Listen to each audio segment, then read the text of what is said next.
نے ایک اور سوال بھی کیا ہے، اور بہت پہلے میں نے یہ سوال کیا، کئی سالوں پہلے، کاش مجھے اس کا جواب مل جاتا۔ وہ سوال یہ تھا کہ جس انداز سے تم چیخ کر آمین کہتے ہو، مجھے یہ بتاؤ کہ عورتیں جو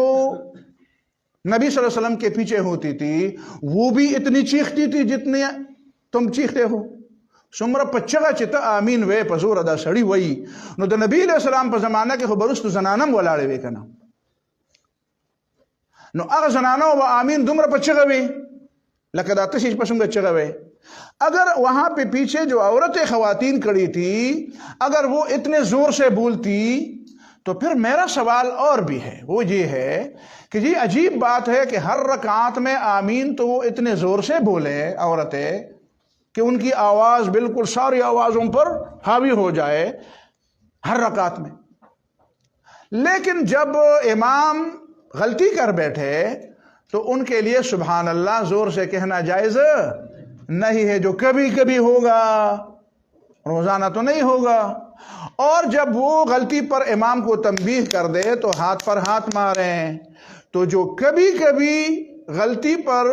تنبیہ کے لیے تو زبان سے سبحان اللہ نہ بولے بلکہ کیا کریں،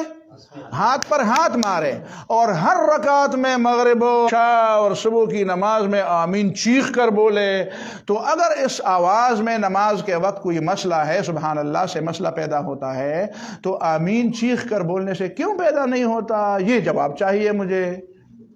اور اگر آپ یہ کہتے ہیں کہ نہیں مرد تو زور سے بولتے تھے لیکن خواتین زور سے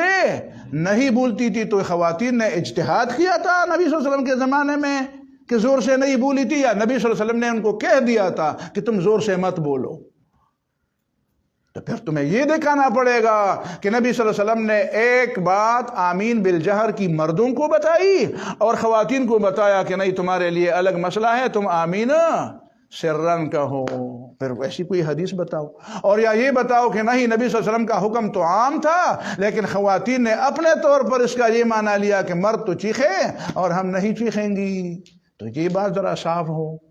میری بات کو نہیں سمجھے؟ اس بات کا جواب مجھے بڑے پیارے انداز سے چاہیے کہ مجھے معلوم ہو جائے کہ اصل مسئلہ تھا کیا۔